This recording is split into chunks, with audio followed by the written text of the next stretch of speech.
really exciting day lined up today. We're off quad biking. It's a 2-hour trip and it's with a company called Bigfoot.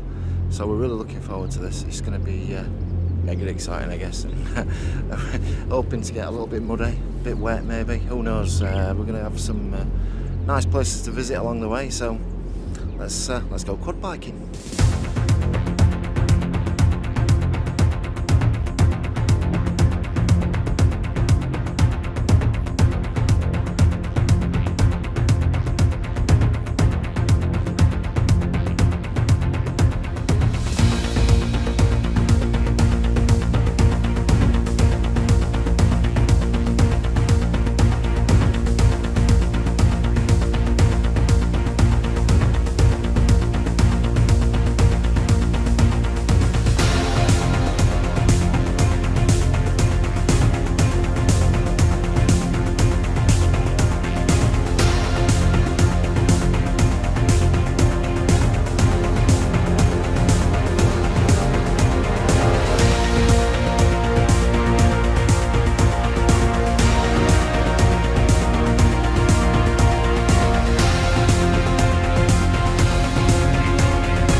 Coming up next time on our Mauritian adventure, we visit stunning waterfalls and Ange becomes a sat-nav. We'll go left here. Have I?